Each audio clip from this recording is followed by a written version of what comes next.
ಇದು ಆಭರಣ ಹವ ಅಂತ ಹೇಳಿರಿ. ಇವೆಲ್ಲ ವಿಷಯ ಇರಲ್ಲ. ಇದು ಆಭರಣ ಅಂತ ಹೇಳಿದಕ್ಕೆ ಯಾವ ಥರದ್ದು ವಿಷಯ ಇರಲ್ಲ. ನಾನ್ ಪಾಯ್ಸನ್ ಹಾವು ಕಸ್ತದ ಕತ್ತಲ್ ಅಂತ ಹೇಳಿಲ್ಲ, ಬಟ್ ಡಿಸ್ಟರ್ಬ್ ಮಾಡಿದ್ರೆ ಕಷ್ಟ, ಸುಮ್ಮನೆ ಕಷ್ಟ. ಇದಕ್ಕೆ ವಿಷಯ ಇರಲ್ಲ ರೀ. ನಾನ್ ಪಾಯ್ಸನ್ ಹಾವು ಇದು. ವಿಷಯ ಇರ್ತಲ್ಲ, ಅಂಜಿಕೆಗೆ ಸತ್ತಿತ್ತು.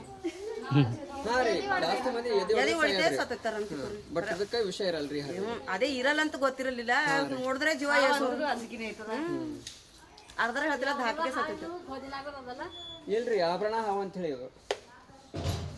ಯಾವ್ದು ವಿಷಯ ಇರಲ್ಲ. ನಿಮ್ಮ ಮಕ್ಕಳೇನೆ ಸೇಮ್ ಸೇಮ್ ಅದಕ್ಕೆ ಆವತ್ತಿಂದ ಅವ್ರ ಮೈ ಎಲ್ಲ ಓಡಾಡಿದ್ರಿ.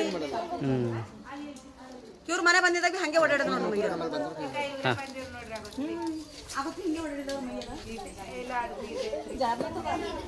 ಏನೋ ಮುಂಗೆ ಹತ್ತಿದ ಹಮ್ಮಾಗಿಲ್ಲ. ಇವ್ರ ಮನೆಗೆ ಹೊಟ್ಟಿತ್ತು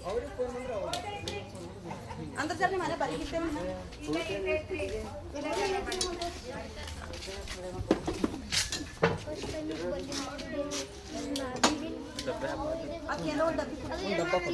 डब्बे बाटल ಪ್ಲಾಸ್ಟಿಕ್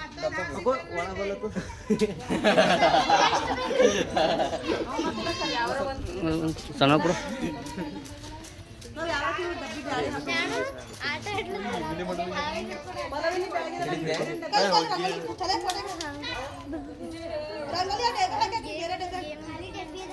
ಡಿಸ್ಟರ್ಬ್ ಮಾಡಿದ್ರೆ ಕಷ್ಟ ಕತ್ತಲ ಅಂತ ಏನು ಮಾಡೋಂತ ತಿಳಿಲ್ಲ. ಕಲ್ದ್ರಿ ಏನಾಗಲ್ಲ ಅಂದ್ರೆ ಕತ್ತಿಸ್ಕೊಬಿಡ್ದಲ್ಲ, ರಕ್ತನೇ ಬರ್ತಿದೆ ಅಲ್ಲ ಕಲ್ದು.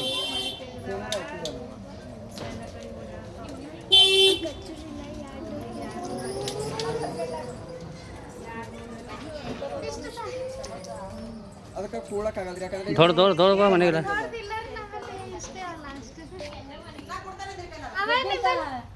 ಅವ್ರಲ್ಲಿ ಅದೇ ಸೈಜ್ ಕೂಡಲೇ ಬರಲ್ಲ. ಏನು ಹೊಟ್ಟೆಗೆ ಇಲ್ಲಿ ಅದಲ್ಲ, ಕೂಡಲೇ ಬರಲ್ಲ ಅದಕ್ಕೆ.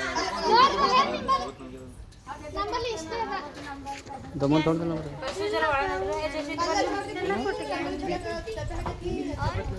ಇಲ್ಚೆ ಬರ್ತದ ಒಂದು ಪುಷ್ಪ ಬಂತು, ಒಂದು ಹಿಡಿದು ಕಿಲ್ಲಕ್ಕೆ ಇವ್ರು ನೋಡ್ಯಾರ ಅಲ್ಲಿ ನಿಂತಿ ಕಾಣಿಸದ. ಇನ್ನೊಂದು 20 ಇರೋವರೆ ಇನ್ನೊಂದು 20 7 ಫೀಟ್ ಆಯ್ತು ರೀ. ಅದಕ್ಕೆ ಏನು ಮಾಡ್ತೀವಿ? 7 ಫೀಟ್ ಆಯ್ತದ. ಮತ್ ಬಿಡ್ತೀರಿ ಅದಕ್ಕೆ ಹಾಂ ರೀ ಕಾಡಿನಾಗ. ಮಂತ್ರ ಹಾವು ಕೈಯಾಗಾದ್ರಿ ಮಂತ್ರಗಂತ್ರ ಏನಿರಲ್ರಿ. ಒಂದು ಕೆಲಸ ಅಂತ ಹೇಳಿ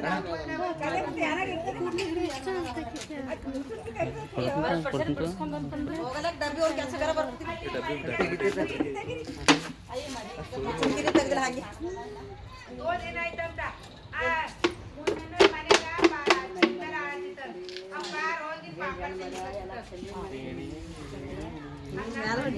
ಮತ್ತೆ ಹಾವಿಗೆ ಕಿವಿ ಇರಲ್ರಿ.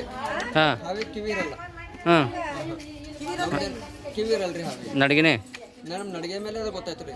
ಮತ್ತೆ ನಮ್ದು ವಾಸನೆ ನೋಡ್ತೀವಿ, ಅವ್ನ ನಾಲ್ಗೆ ಹಿಂಗೆ ಮಾಡ್ಕೊಂಡ್ರಿ, ಆ ನಾಲ್ಗೆ ಮೇಲೆ ಗೊತ್ತಾಯ್ತು. ಆ ನಾಲ್ಗೆನೇ ಫ್ರೆಶ್ ಮಾಡೋದು ನಮ್ದು ನಾಲ್ಗೆ ಮೇಲೆ ರೀ. ಗುಂಪ ಮತ್ತೆ 10 ನಿಮಿಷದ ಬಂದ್ರೆ